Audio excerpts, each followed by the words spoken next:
everybody, welcome into the Shelby County High School Football Show. We're out here at Helena High School getting you ready for Week 2 of the 2019 high school football season. Hard to believe that Week 1 is already in the books, and we saw a lot of impressive things happen, some things that really stuck out to me. Obviously, the Helena Huskies with a huge win right here on their home field, the new turf. They start 1-0 with a big 38-14 victory over the McAdor Yellow Jackets, and now they go into Week 2 with an even tougher test, number 5 Hueytown on the road, and that's going to be our game of the week. It will be at Hueytown High School, but that's going to be an awesome one, and we'll touch on that and tell you what's going to make it such a special game between those two teams as we go throughout the show. But what a Week 1 we had. Spain Park's offense rolled up a ton of yards and points behind Harrison Barker at quarterback and Mike Callens at running back. Thompson showed that they're picking up right where they left off on the offensive side of the ball with a big win over Davidson. Oak Mountain, their first shutout since 2017.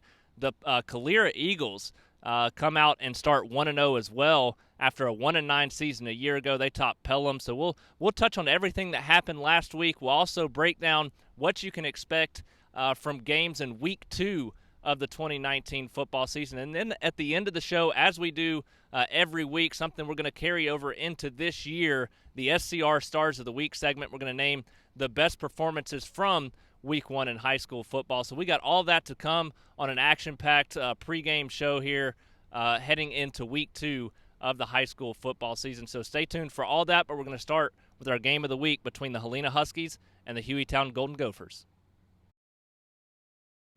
It was a special Week 1 for the Helena Huskies to kick off the 2019 football season, and it's not going to get any easier in Week 2. Last week, obviously, a big special win over the McAdor Yellow Jackets, really all around great performance on both sides of the ball. They win that one 38-14, but now in Week 2 they go on the road, take on number 5 Hueytown, a team that's coming off a big victory by the final score of 32-19 over Homewood behind Alabama commit Roydell Williams, who really went off in the running game there for the Golden Gophers. Had 150 yards on 17 carries and also added 57 yards in the receiving game. So that's going to be a tall task for Helena to really have to step up and stop on the defensive side of the ball. But what makes this an intriguing matchup really comes in that ground game for both teams. It's obviously a Helena team that played really well running the football last week, 287 total rushing yards, and 160 of that from Marquise Johnson, who had been hyped up in the offseason. We expected a big season from him. So a strong first game for him to kick off his 2019 season as well. So it's a Helena team that's going to come in with that confidence. That's what they want to do. Head coach Richie Busby said it after the game. They want to be a team that can take advantage of their offensive line and can really pound the ball on the ground. If they do that successfully in this one, not only are they going to be able to control the game, but that's going to keep them in the game no matter what Hueytown is able to do offensively, because you're not going to expect a ton of points unless the defenses really kind of fall behind. And I expect both defenses, they're both really good defenses. That was a Homewood offense that was really impressive last week, but still only scored 19 points in that loss to Hueytown. And this is a Helena defense that just played lights out in Week 1 last week, only giving up 14 points, and it could have been an even better performance than that. So you're going to have two really good defensive teams and two really good rushing attacks on the offensive side of the ball. I think that's going to make the trenches obviously very important in this matchup, and the key for that is that the Helena Huskies have everybody back on both sides in the trenches, but specifically on the offensive line. It's probably the strongest offensive line in the county, one of the strongest in the state this year. They've really put an emphasis on improving that unit, getting stronger and more physical up front, and it showed in Week 1. Now, can that transfer into Week 2 against a better Hueytown team? That's to be determined to this point, but I do expect this to be an entertaining matchup. This will probably be Helena's toughest game of the 2019 season. Can they win? Yes. Will they win? It's still up in the air, but what they needed in Week 1 was a win. This one, I don't think they have to win. It's not as important to get a victory while they want it, and while it will be important to the season, I think even if they lose, especially a tight game, it doesn't really say much about the rest of the season. This is a very talented football team that's going to compete for a region championship, in my opinion, regardless. All they needed to do was win one of these first two to show me that they could win a big football game and start to believe in themselves with all that talent. And with all that talent, now that they have that belief, they could very easily go in and win this big upset over Hueytown. It's going to be a lot of fun to watch regardless. I suggest if you are a Helena Huskies fan that you try to get up there and catch that game between the Golden Gophers and the Huskies on Friday night, because you're going to see a lot of excitement and a great running attack from both of these teams. Now, as we do every week, we'll go classification by classification, break down each of the upcoming Friday night games, look back to what each team did last week as well. And we'll start with the Thompson Warriors this week. They get a matchup with Foley. It's another game that they should win rather handily after coming off a 40-14 victory over Davidson this past Saturday to kick off their 2019 campaign. And in that game, what a start they had. They obviously are replacing a lot of talent on the offensive side of the ball, lose really their entire offensive line, two Division I guys in Jamie Simmons and Amari Kite. And then in the backfield, you lose Shadrick Bird, all-state running back, and your all-state quarterback in Talia Tungavaloa, who's one of the best that the state has ever seen. But Thompson comes out, makes a point early in that game that Sawyer Pate's ready to step up and make plays, and boy, did their offense look good. I mean, that offense came out throwing. He told me the game plan was to throw the ball, and that built his confidence not only for that game. I think that's huge and it's going to pay dividends moving forward, especially into Week 2 and a Foley team that lost 39-0 to Prattville last week. Thompson, I think, is a better team than Prattville. So we'll see how they handle that transgression. Hoover the week after. Thompson can't get caught looking ahead to that. They have to prepare for this game, go in, do what they did, and get that experience again. That was something Coach Freeman really wanted to see, was that experience for each of those players, because they do have a lot of young talent on both sides of the ball. And that was another impressive thing. The defense only giving up 14 points in that game, and all 14 of those points came in the fourth quarter when a lot of the backups and close to the third string was playing. A lot of guys got depth in Week 1. That's going to continue to help this team moving forward. I think you'll see the same thing on Friday night. I do know that he wants to get his starters more reps. So even if it is a blowout early in that game, went up 30-0 in the first quarter against Davidson. Sawyer Pate had 4 touchdowns and 163 yards passing at the end of that quarter. I think if you see something like that this week, you'll get a full half out of those guys at least to kind of get that experience they need going into that matchup with Hoover. But it's a tough region they compete in. They want to get as many guys experience as they possibly can.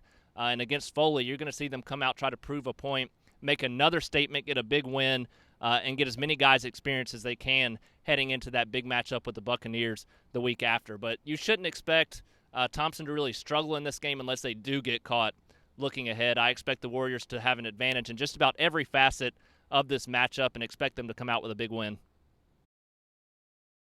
One of the most impressive performances from Week 1, maybe not necessarily on the defensive side of the ball, while they did show some promising signs there, was the Spain Park Jaguars and their offense. That was something I really needed to see from them in Game 1 as they pick up a big 42-33 win on the road against Hillcrest Tuscaloosa, and that was in large part due to the performance by senior quarterback Harrison Barker, 488 passing yards by himself with 4 touchdowns as well.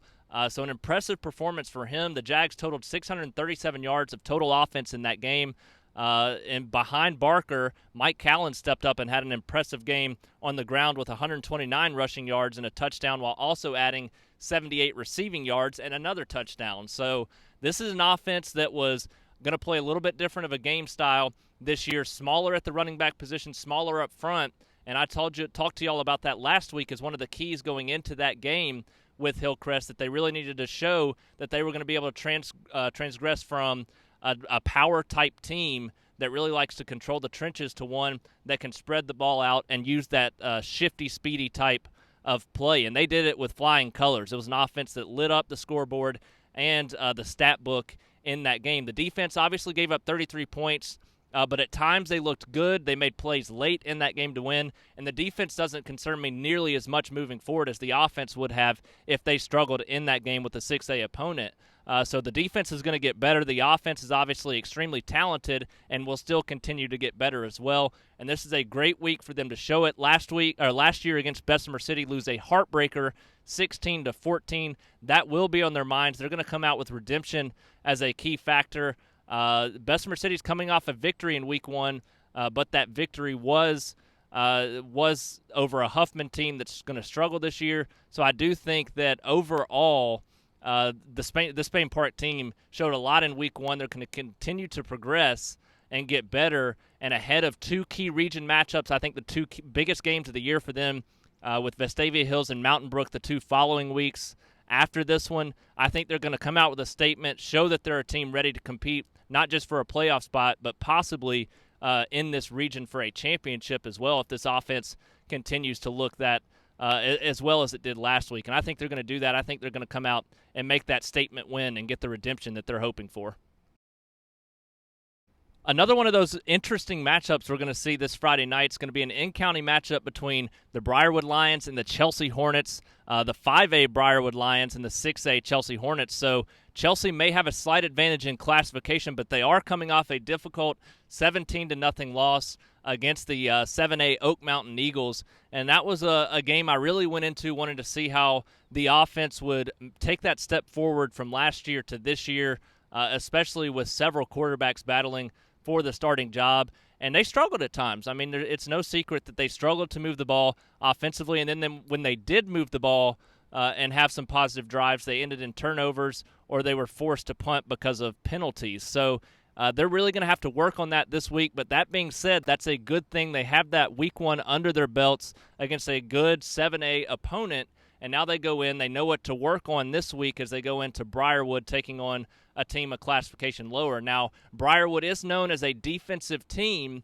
which is going to put a lot of pressure on Chelsea's offense, so that'll be key to watch, while we also need to see Briarwood and how they handle things under a first-year head coach, their first coaching change in 30 years with Matthew Forrester taking over for Hall of Famer Fred Yancey. So there's going to be a lot of interesting things to watch in this game. Briarwood did play in a jamboree last week against Vestavia Hills and struggled offensively, which they also need to show that they've progressed on that side of the ball. I do expect a low-scoring game in this contest. These are 2 teams that have really good defenses. Chelsea's defense played unbelievable last week, and had they recovered a couple of fumbles, likely would have had a chance to win that game in the second half. So these are 2 defensive teams. 2 teams that have a lot to prove offensively. I think you're going to see a low-scoring battle here on Friday night. I'll be there at that game, and that's what I'll be looking for to see how those offenses can progress against a good defensive opponent. So it's going to be a lot of fun to watch. I think you'll see a good physical, fun rivalry there between those 2 teams as one really tries to prove a point going into region play the following week. Aside from the Spain Park Jaguars, a team that really proved a point and proved a lot to me were the Calera Eagles. It's a team that won just 1 game a season ago, went 1-9 in that 2018 season, and bounced back this year in Game 1 under a new head coach who was hired in July, and they bounced back with a win over the Pelham Panthers in a big county rivalry game. And that's a game that they led last year early on and choked it away. They lost that one pretty big. This year they grab another big advantage early in the game, 27-0 at the half. And then in the second half, here comes Pelham. Pelham marches back, gets back into the game, had a chance inside the 5-yard line, 4th and goal from the 4-yard line, and Xavier Langford's pass was tipped away to end the game. Calera holds on to win that one. And while you may say that, they almost choked it away again, that's an almost. This is a team that has taken a step forward majorly because last year they would have lost that game. They would not have been able to hold on and finish that. This team this year proved that they can do that in Game 1 despite how physically exhausted they probably were at the end of that game, or admitted that they were. New head coach Trey Simpson, who was the defensive coordinator there, which helped the transition period. He said after the game that it was a team that was exhausted, but they stepped up and made plays, which made him proud. It made me proud seeing how far they've come from last year's team to be able to do that. Now they go into a Week 2 matchup hoping that they can play an entire game like that first half that they did against the Pelham Panthers. They'll be taking on Pell City this Friday night, and that's a game that they lost last year pretty handily, 27-7. This year, Pell City, I think, is taking a step backward. They lost their opener 28-13 to Fort Payne, while Calera won their opener against the Pelham Panthers. So it's going to be interesting to see if Calera can take that confidence and that momentum over into this second game against Pell City. I do think that Calera should win this game if they can keep that depth and their exhaustion levels down to a minimum. in this contest, because it's a Calera team that is extremely talented. And when Blake Shoddy was in at running back, they were almost unstoppable on the offensive side of the ball. He exited the game with an injury for a period of time, and that's when Calera started to struggle. Pelham started to come back, but then he re-entered, and Calera was able to put the game away. So this is an offense that has a lot of speed, a lot of athleticism. It's a talented football team that I don't think a lot of people are going to be too concerned about this year because of last year's record, but last year doesn't count on this year's resume.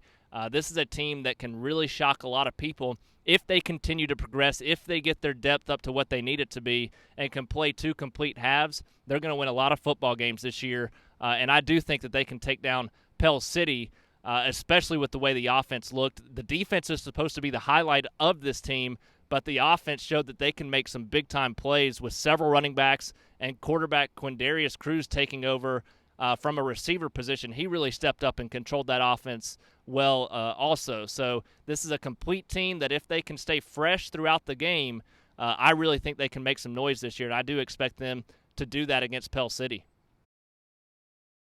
Obviously, on the losing end of that in-county matchup were the Pelham Panthers, and this is a team that first half obviously has struggled. They couldn't find any success moving the ball or keeping Calera from running the football or moving the ball in general on their offensive side.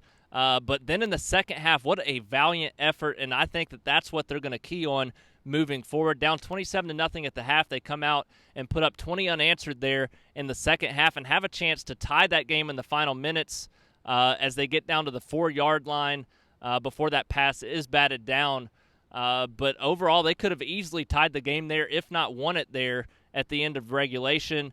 And I think that's something they carry into week 2. Obviously, this is a team that came into the 2019 season with a lot of young faces, specifically on the offensive line, at receiver, and overall the entire defense. Quarterback and running back, they do have some experience in Xavier Langford and Dylan Peterson, and Peterson had a successful game in week 1 with 101 yards and a touchdown rushing the football, while Gabe Gamble also had a successful week running the football with 82 yards and a touchdown. So this is an offense that really started to figure things out in the second half. I think they're going to continue to do that and use that to their advantage. And I think that the defense also, with a lot of those young guys, gained some confidence ahead of this Week 2 matchup with a Bibb County team that they should easily be able to handle. It's a Bibb County team that won just 8-6 last week over 4A Greensboro. That shows that their offense is struggling to move the ball. And I think if Pelham's defense carries that momentum from the second half, the way they played shutting out Calera in the second half of that game, I think it's going to be very tough for 5A Bibb County team to be able to score some points in this one. And I think Pelham's offense gained a ton of momentum in that second half as well. They have to take the positive away from that game. They can't look at what they did bad in the first half. They can look at it and try to improve on it, but they have to take away what worked in that game and use it in this matchup. But this one shouldn't be close. Pelham should run away and should be able to win with ease, in my opinion.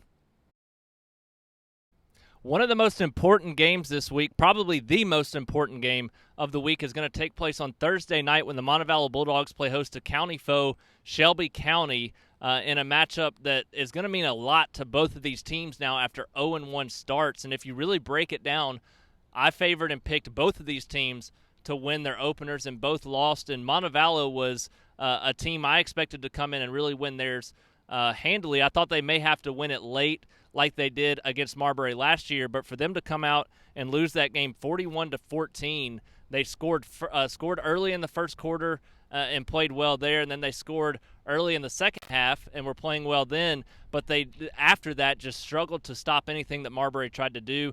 Their offense continued to rack up points and yards, and they ran away with that one pretty easily for that 41-14 victory. And for Shelby County, it was a tie game in the final 4.5 minutes. They tied at 14 there, but then Childersburg goes on to score and adds a 2-point conversion. They win 22-14. Shelby County had a chance late, but an interception inside the 35-yard line, that cost them a chance to tie as well. So two teams that are really looking for that confidence. I think Shelby County's really improved this year. I still don't know what to expect from Montevallo now.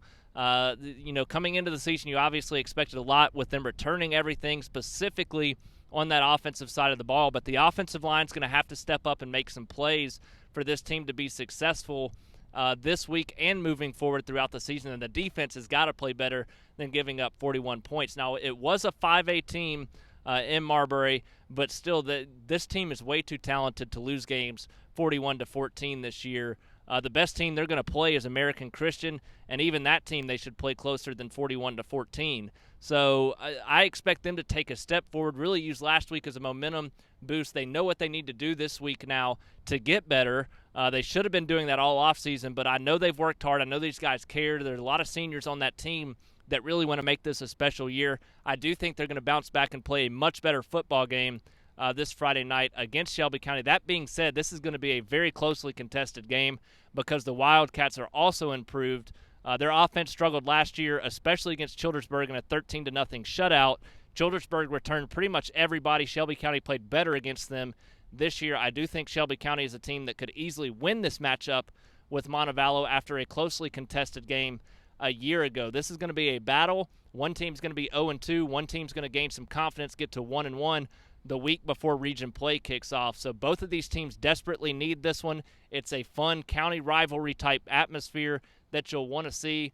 If you're just a football fan looking for something to watch on Thursday night, I know college football kicks off, but this will be a fun physical battle if you're in the southern part of Shelby County to go check out, because these two teams really need this game, and they're going to come out and show that, which should create for a fun atmosphere and a very close game that you'll want to watch. It was a tough opening week for the Vincent Yellow Jackets, obviously dropping a 42-12 game at White Plains, a 4A classification team. And even Coach Weatherford said after the game they had no business trying to compete with a 4A team. Vincent's a team that does have a lot of talent this year at the 2A level, but they don't have a lot of depth. They have a lot of guys playing on both sides, most guys playing on both sides of the football. But they came out, they took the early 6-0 lead and were in that game throughout the first quarter. And then struggled in the second quarter as White Plains really got going, put up a ton of points, and pulled away. But then in the second half, you saw Vincent come out, and really that's where they proved something. I think it's a team we still need to see a lot from, obviously, after a tough loss like that, of 42-12 final. But at the same time, in that second half, they come out and have a long first drive to start the third quarter, score another touchdown, which has created that final score of 42-12. And that's what head coach Lucas Weatherford said that he was excited about moving forward. It's a team that showed that they could fight and still play in the second half and wasn't going to give up. So moving into this game this week, they take on a 1A classification Keith team that I think they should be able to beat. Now, it's hard to pick Vincent to win a football game just because you don't know what you're going to get when it comes to their depth, how they're going to play for both halves. But this is a 1A team in Keith that really struggled last week. They did win, but only won 20-18 over Billingsley. Another 1A team also went 4-6 a season ago in the 1A level. So I expect Vincent to have a little bit of an advantage. I do expect them to get some momentum, some confidence moving in to region play the week after. Obviously, they need to prove a lot, show what they have, and show that they can compete this year. But I do think that they're going to handle business this week. I think it's a team that's starting to buy in and believe in Weatherford's system and themselves, which is key each week, especially at the 2A level. If they can believe in themselves moving forward into region play, they're going to have a chance not just at a playoff spot, but to improve on last year and continue this train heading in the right direction there at Vincent High School. The final two games that we're going to talk about this week, that's going to be Evangel traveling to Bessemer Academy for a Thursday night matchup, the second in a row against an AISA team to kick off the 2019 season there for the Lightning.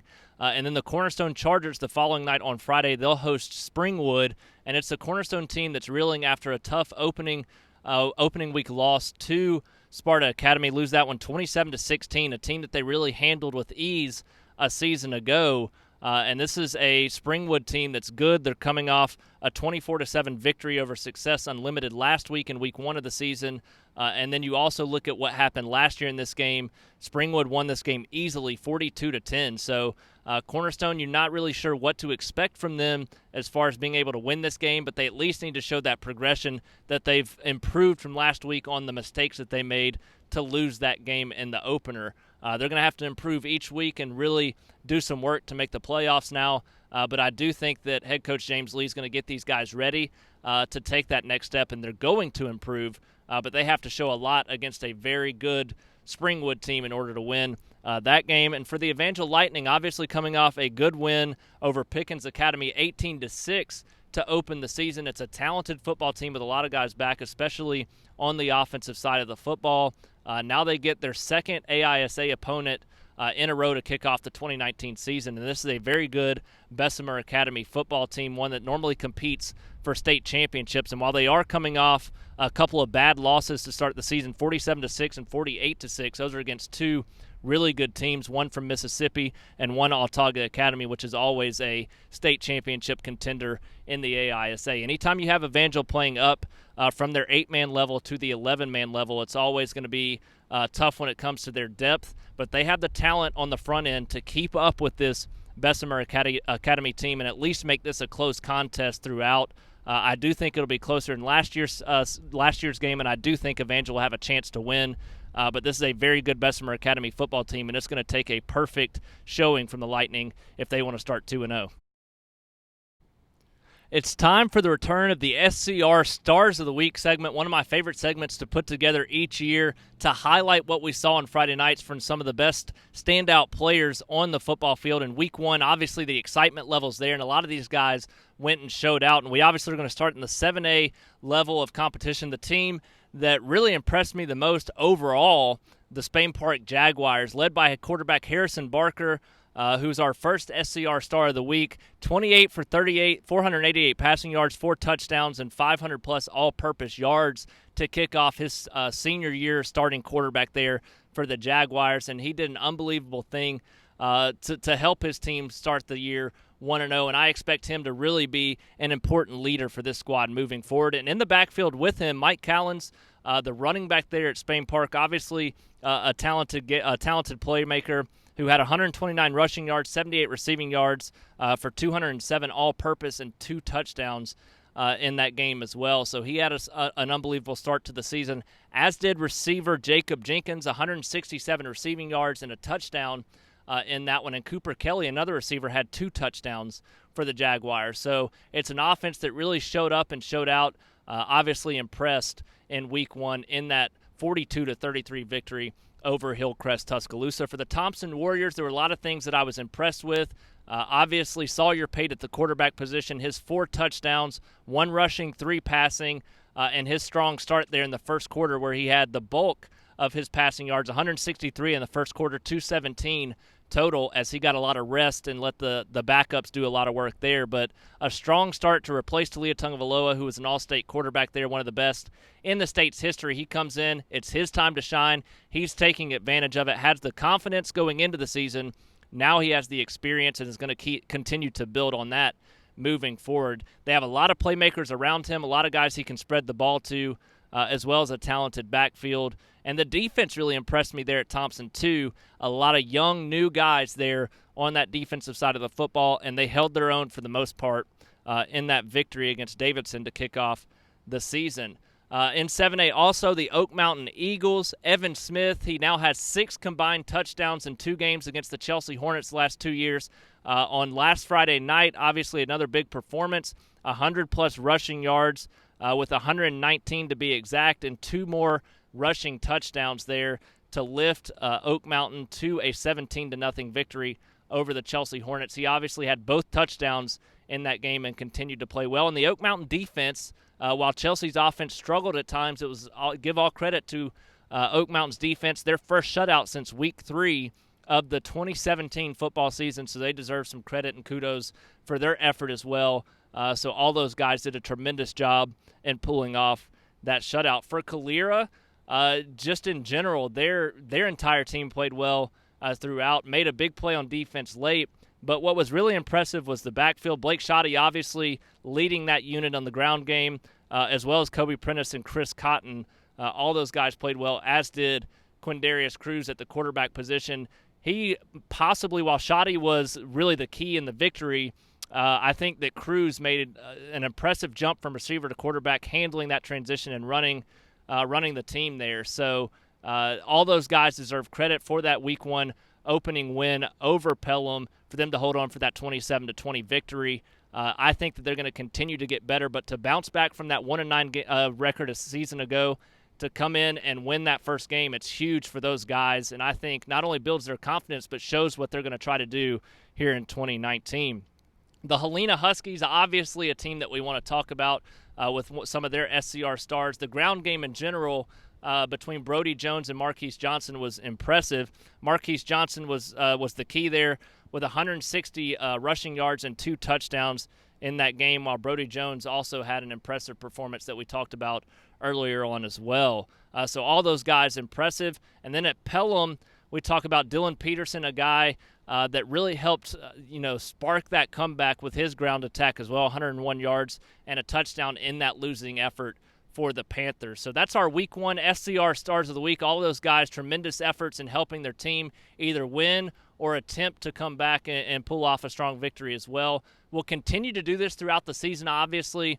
It's a very cool segment to be able to highlight some of the standout athletes and really a lot of the units as well, as several of the defenses play well in these games and the teams overall to help lift them to victory. So we'll continue our SCR Stars of the Week segment each week. We'll try to notice as many players as we can that stuck out and for their efforts, but that's something that you can look forward to at the end of each week's show.